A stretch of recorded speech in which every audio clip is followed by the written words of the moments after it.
हमारे यहाँ तो कहा गया है सुबह उठ करके अपने गुरुजी जिस दिशा में विराजते हो, प्रत्यक्ष नहीं प्राप्त है, गुरुजी का निवास स्थान उनका कहीं और है, अपना निवास स्थान कहीं और है, तो गुरुजी जिस दिशा में विराजते हो उस दिशा की तरफ गुरुजी का ध्यान करके साष्टांग प्रणाम कर लो।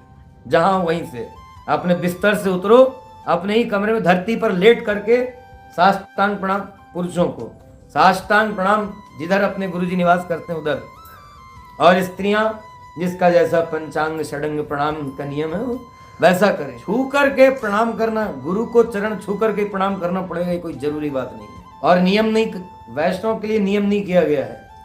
वैष्णव के लिए पहला नियम है 8 अंग से अथवा 5 अंग से जो प्रणाम करने का, पुरुष और स्त्री शरीर से भेद से जो प्रणाम करने का नियम है उस विधि से ही करना। हाँ, अब ये बात और है कि हमारे आचार्य गुरुदेव भगवान वो सर्वतंत्र स्वतंत्र हैं, वो अपनी इच्छा से अपना चरण किसी के माथे को स्पर्श करा दें, उनकी इच्छा की बात है। अब कई लोग तो कहते हमारे सर पे हाथ रख दीजिए। क्यों रख दीजिए? बोले मन में बड़ी घबराहट है, बड़ी बेचैनी है, सिर पे हाथ रख दीजिए, शांति मिल जाएगी।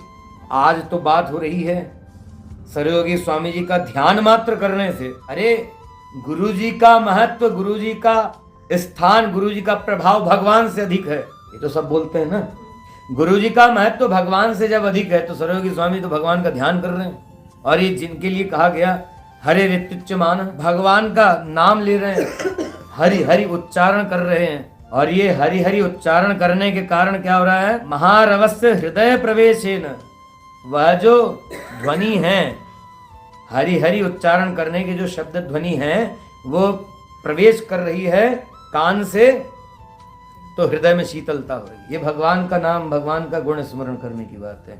और जब गुरुजी का स्थान, गुरुजी का महत्व भगवान से अधिक, तो गुरुजी का स्मरण और आंख से दूर से दर्शन प्रभावी नहीं होगा? सोचिएगा, विचार कीजिएगा इस बात पर। इसलिए हठ को छोड़ करके, जिद को छोड़ करके गुरु आज्ञा को यथावत स्वीकार कर लेना चाहिए।